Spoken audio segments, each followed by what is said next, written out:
All right, we're back here at OFR, and I noticed that we still got a tank to... We got the tanks on the stand, or the trailer, and we need the trailer for Tuesday. We're going out to Fort Wayne, Indiana. Right. So what we did was I started cleaning up things back here. We have the overflow weir here. Oh, from Josh. There, okay. And then we have the big filter here. So I got that all off of here. Everything else on that trailer is basically garbage. So we're going to finish clearing that off. But in the meantime, I took that stand that was here yesterday and I painted it yesterday black. Where'd this stand come from? This was a brown stand, brown wood stand. Okay. If you look inside, you can still see the brownness. I painted what would be seen, including the insides of the doors. So whenever somebody opens it, it's still black and stuff. So, and then, you know, the inside will be, you know, brown. I'm not going to waste the paint on that, but I painted it black to match that tank that's on the back of the stand, or the trailer. That 150. The 150. Okay. So we need to carry this in the house and then set the 150 up on it today. And then you're going to go to Herps Alive. Yeah. I've got a special treat. Someone sent us 25,000 of these grubs or maggots. They're huge maggots, like 3 times the size of fly maggots. But we tried feeding them to our fish, and nobody eats them except for the cichlids.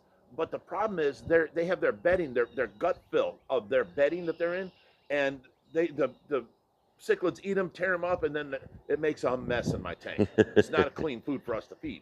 So it doesn't work for us. But I don't want them to go to waste, so I found Herps Alive has donated to us, so let's go ahead and donate these to them. They have thousands of reptiles, and they're forever having to feed these things. So these they look like small mealworms, huge, you know, maggots. They'll be great for them, you know, for all their lizards and all that kind of stuff. They don't have to deal with the water quality issues. So you're going to be doing that today, and then we're also going to carry this inside and put the 150 on top of it. That's going to leave the 800-gallon on the trailer.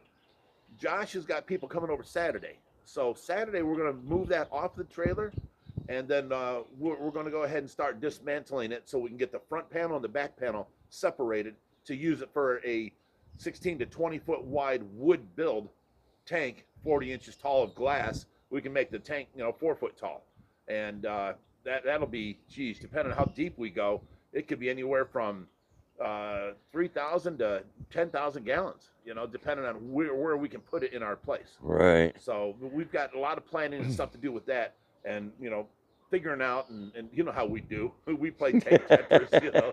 So if we replace these 2 tanks in this aisle, we have to have a place for these 2 tanks to go before we build this wood tank here, you know. So it's a one to do the next. So we'll get that figured out, though. But we do have the panels, and we do want to do that. The whole bottom of the tank is cracked. Yeah. So we can try fixing it, but the problem is there's already glass there that's sealed down, so we would have to cut away all the silicone and re-silicone all the seals of the new glass going down, and then having it sealed down too, and then take out the overflow and cover the overflow holes where that's what happened. They drilled an inch away from the edge and it cracked. So it was already useless. From moving it, it cracked all the way into the tank and over to the edge. So, I mean, it's pretty much non-fixable. I mean, we can try it, but I mean, if I was going to do it filled for like a foot of water and 3 foot of plants and you know, stuff in there, like have, you know, lizards in there, and then have like finches in the corner and have it sealed, and a whole fog system and a little river system in the bottom, have archers in there, that would be great. But we cannot trust that to be full 40 inches tall of water. Right. So we're doing the best that we can with that. All right. So we got a trip Tuesday then. Dude, you missed a little bubbles on you. You know what this was?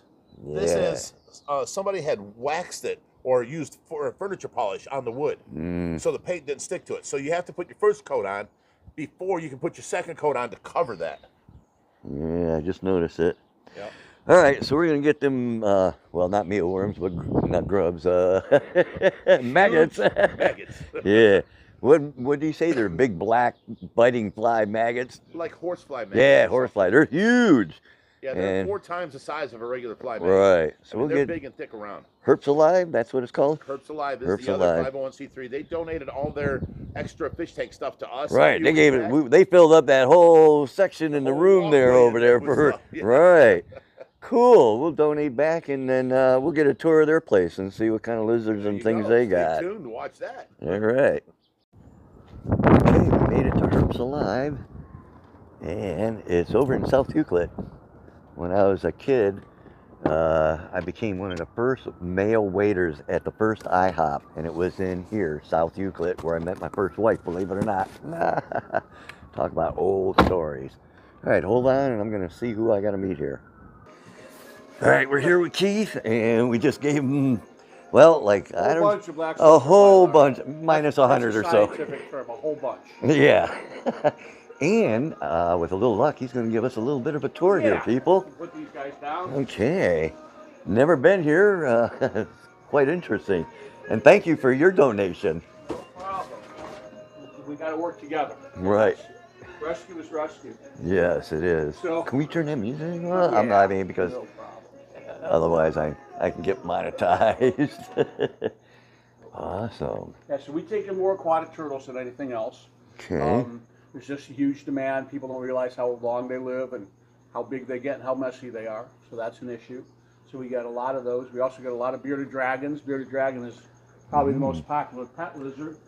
This is not one that's available for adoption. This is one of our ambassador animals. Oh, so this okay. is Ophelia, and we use Ophelia for educational purposes. So she was in West Virginia a couple of times earlier in the month. She was in New York at the beginning of the month doing education. Talking about these guys come from the Australian desert, so they're very popular pets. We've actually got a family later today driving up from Pennsylvania to pick one up. Really? Yeah, so even though we're here in Cleveland, like you guys are, a Cleveland area, right? We do get adopters from all over the country. We don't ship, but we do have people who will drive or will arrange transport, right? So that we can get animals to appropriate places. Yeah, we don't ship neither, but ooh, he's a big boy. This is Irby. Irby is an iguana who came to us from one of the Winking Lizard restaurants. Really? They're downsizing a lot of their caging. So we've got a lot of their animals coming into us as they downsize and change things around a little bit. And Irby actually just started his first short film a few weeks ago, a film called Anyone, which you can find on Vimeo. It's a zombie music video. Really? So yeah, so he was in that along with Romeo, Artegu, and myself. So awesome. so we don't know how old he is, but he's kind of become a store mascot as well. You know how it is. You have certain animals you just don't want to adopt out. Right. They stay with you forever. Right. These are our little baby sulcata tortoises. Now these guys are about a year old. Oh, look at these guys. They're cute. You know, people buy these because they're so cute. You know, at a year old, they're still only the size of my fist, and they actually sell them even smaller. Right. You know, when they sell them, they're smaller than a tennis ball. Here's where the problem with the sulcata tortoise is that as they get bigger and bigger and bigger, they'll get to the point where they can walk through drywall. They can move furniture, knock things over. Now, you guys, it's hard to, visualize. So you guys know what chomper is. So I'm going to put my hand on this guy. That's just one of his, wow, he is huge. Yeah. How many are in here? 3, 4, 5, 3 smaller ones. Now, these are about the size of chomper, right? He's about the size of chomper right there. They'll get bigger, so, like I say, so Tank there is about 11, 12 years old. Jack is about 7 or 8. And Morla, our big female there, she's 28 now. Wow. These guys will live 100 years. Another thing people don't realize, this is an animal. Morla actually belongs to me. She was living in my house before we opened the rescue. And she's actually listed in my will to go to my daughter if my daughter wants her. And if not, then she'll stay here.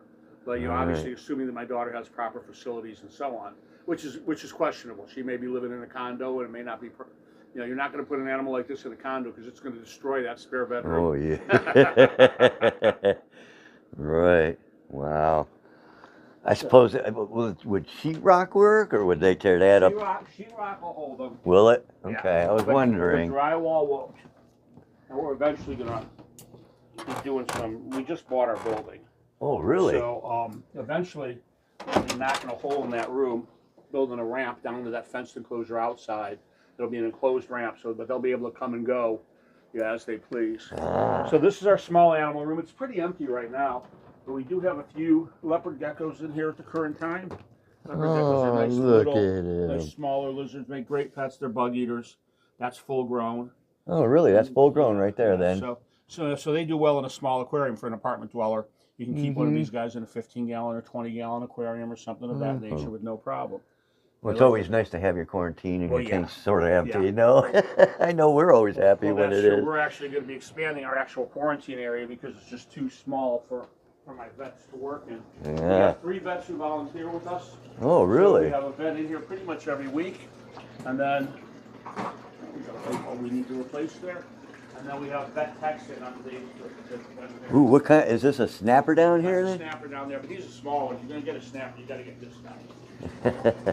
So, this is Nero. Ah. And Nero was actually found by a gentleman in Warren, Ohio. And he raised him up from a baby. And now,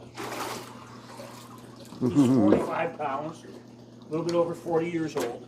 Oh, And as of about 3 weeks ago, he's not our largest snapping turtle. We had the State of Ohio Division of Wildlife bring us a bigger one. Really? The guy had raised up, that he'd been keeping, and then he raised up. So wow. These guys can live up to 60 years.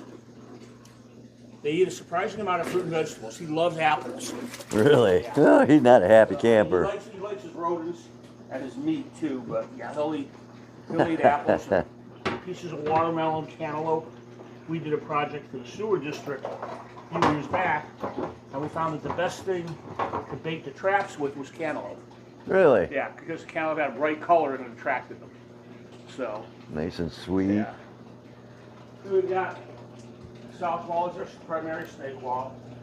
We got some big gals right here. This is a Burmese on top. Her name is Bernie.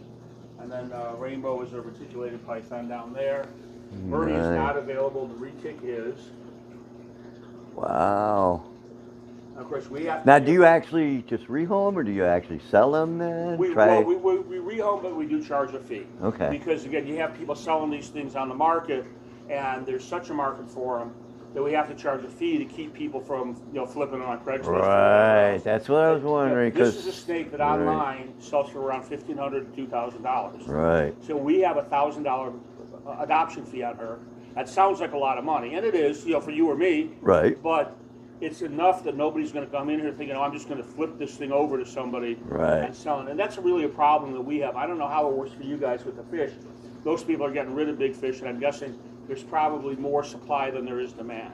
Yeah. So the situation here isn't quite the same because there is demand for these big snakes. Right. That's just it. That's why I'm wondering because in Ohio, fish. you do need a permit for anything over 12 feet. Right. And while the law says you don't need to get your permit till after you get the snake, our policy is that we will not adopt a permitted snake, what they call a restricted snake, to anybody who doesn't have a permit already. So in other words, not to a first timer. Right. It's going to have to be somebody who already has gone through the process of getting a license so that we know that their caging is acceptable to the state and so on and so forth. Yeah. So the problem though is that the state doesn't take any interest at all until they turn 12 feet. So you can buy baby reticulated pythons, Burmese pythons, and keep them, and until they turn 11 feet, 11 inches, you've got nothing to worry about. Now that's nice from a permit standpoint, from licensing and so on, but we run into that same problem. People say, oh, it's not going to be a problem. Then they turn 12 feet and they don't want to go through the permit process. Hey, Herps alive, you come and take her. And we have a limited number of large cages. Like this gal here, she just came in a few weeks ago. This cage is not big enough for her. Okay, right. We've ordered another 8-foot cage, but until that cage comes in, I've just got to do the best I can. And it's to say, I know how many gallons you guys have, but you run into a similar situation. Absolutely. Sometimes you just have too many animals for the gallonage that you have. Exactly. We're just adding another 300 gallons of turtles because we got so many. So wow. So we all run into some of the same problems. Absolutely. So I didn't realize you'd had such big snakes. Yeah. Bernie's about 15 feet. She's about 13. This one's about 12 and a half. Mm-hmm. Excellent. But they're not all huge. I mean, we have some smaller snakes as well that are available. So, and the bungee cords are not to keep the snakes in there, to keep people out. Really? Despite signs that say do not open tubs, they still do. People will open a tub and look right in. So everything snakes do is it's instinctive. So they see a head coming at them. They say that's a predator that wants to eat me. Snake is going to defend itself. It's going to strike. Right. Yeah. So, but we get customers who do this all the time. Really? And so we put the bungee cords on to kind of discourage it a little bit. But we have Wow. these little baby corn snakes. Oh, look at how so not all of them are cute. 15 feet long. These guys only get about 4 feet full grown. Make great pets.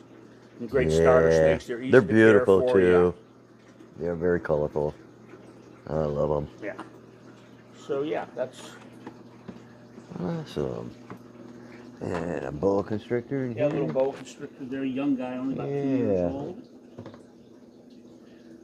Awesome. And then this little box turtle, he'll be going home. That's a 3-toed. He finally reached 4 inches, which is the legal size, so he'll finally go to his adopter this weekend. They're going to come and pick him up. So it has to be a certain size. Federal law says 4 inches. There are some exemptions to that federal law, but the exemptions are a little bit iffy. If you're keeping them as a pet, the exemptions are not supposed to apply, but a lot of people are okay. So the exemption says if you're using the animal for scientific research, display purposes, you can have it. Okay, educational scientific research for display. Well, owning a pet's educational, but the rule actually, they rewrote it to say owning a pet is not educational because so many people were doing it. Right. But what's scientific? You buy a little baby turtle for your kid, and if he measures how much it grows every week and keeps a log of the diet, well, that's scientific research. If you put your turtle aquarium in your picture window in the front of the house next to your leg lamp, it's on display, right? So people can get away with getting around those laws. Right. We tend to try to follow the laws as closely as possible. You know, we work with a lot of the state agencies already. We really don't want to do anything that's going to aggravate them. You know, it would be akin to you guys releasing some of your, you know, fish into the river. Right. And of course, you would never do that. Yeah. People think nothing of doing it with reptiles. So I know. boa constrictors, ball pythons, bearded dragons, Russian tortoises, the animals that we have found, loose iguanas that we have picked up loose, or we'll get a call, Savannah monitor lizards. Why people think that these guys can fend for themselves, I have no idea. I know. I know. And people, you know, they'll buy, like you said, African cichlids or this and that, and then throw them in a river and expect them to survive when they're tropic and they need at least, you know. We got Placosmus now reproducing in Texas, in the Right. rivers there. Yep. They just did an electric shock. I think they pulled like 200 adults, 12 inches or bigger, out of one of the rivers down there. And those are obviously, those are not all released pets. Those are obviously animals who they've been breeding for a long time. Right, in order to be there. Yeah, so that's the problem we run into. We have that with red-eared sliders up here in Ohio. Not originally native, according to the vast majority of scientists. Really? I was going to say that because we get, you know, the red. We get the red and yellow here. There's one school of thought that says that there was one remnant population many years ago. So the state declared them to be native. They now consider them to be introduced and established, or invasive. But you know, red-eared sliders are reproducing in 48 or 49 of the 50 states. They're even reproducing in Hawaii.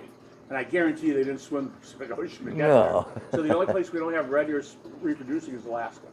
Wow. But there are red-ears in every other state. In fact, up until recently, here in Ohio, if you found a red-ear in the wild and you held certain permits, you were required to euthanize the turtle.